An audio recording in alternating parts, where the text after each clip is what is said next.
Okay, this is a beautiful view here. I'm going to elaborate a little bit upon the blogs. So there's various blogs, and I don't have a list in front of me, but I can talk about a few of them. Obviously, there's the Drive T Convo Gift Edition. So that one's supposed to be exclusively capturing the process first and foremost, like what has taken place, and then the process of creating this piece of work, why it was created, why it was created in the way it was created, and the promise that my friend made to his daughter and the promise I made to my friend, and then to follow it all the way through to the promotion, and then to me providing a gift to my friend. So it's something I can, I encourage you to check in on that. I'm going to, right now I'm going through the promotional part. So I'm doing more like just little tidbits of information. And, there's been a lot of ups and downs. And anyways, please come check it out. I also have one for the Drive T Convo. And that one's going to be, and I'm working on the next rough drafts of the this one. I believe will have I think 10 of the drives in it, so there's 20 something I believe in total at this moment. But anyway, so that's going to be a series, so that's going to be the next work in the series. So that blog is specific or dedicated to that book. And again, I apologize for the similarity in names or the naming conventions. There's one that's called Learning Lessons. And that's where I'm detailing the learning lessons that I had while going through this writing process. And as I've stated before, I'm not an expert, and I've been writing for quite a long time, but this is my first work that's published, and it's self-published. And but I have learned quite a bit and continue to learn, but I also struggle and I fall quite a bit. So it's my good pleasure to share the struggle with you, and to as an encouragement and hopefully an inspiration as well. And maybe just good reading while you're chewing on popcorn. I don't know.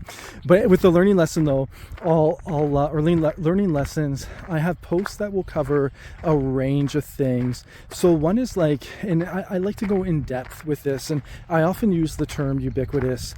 And and what I mean by that is it's when they say like a skill is transferable. So you have like a skill in one area that you've developed, but it's transferable to other areas. So then you have like somebody, like say like a manager at like a job that you're applying for. You might not be qualified for that job, but he might look at your resume and say, well, wait a second, we can work with these transferable skills.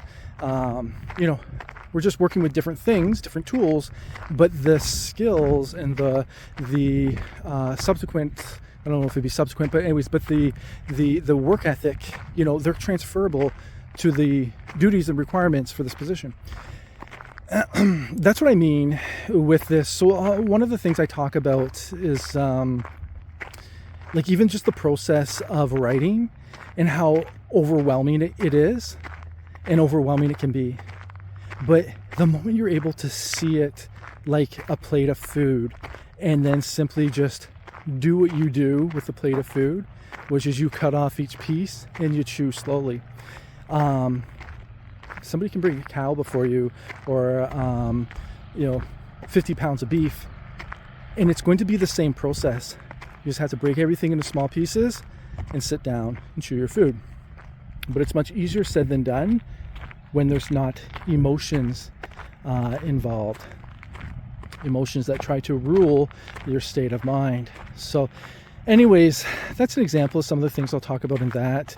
I want to land the plane and keep this video a little shorter. So there's one that's really deep. I forget the name of it in this moment, but it's, I believe one of the names is Bring Into the Light. So on Honestly Speaking, Bring Into the Light, and it's testimonies.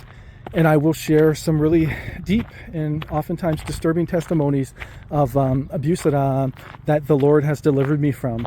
And I don't do this to glorify the abuse or the abusees or the source of the abuse, but I do this to reveal hope that that God can deliver anybody from anything, and He can renew your mind and transform your heart and your life and give you that life that you've always desired.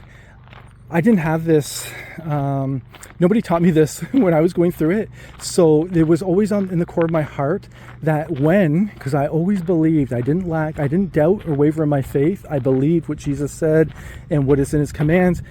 And I knew when I got out of this, I would return, and I wouldn't return to that state, but I'd return to the people that are in that state, and I would reveal and I would share the good things that God has done in my life.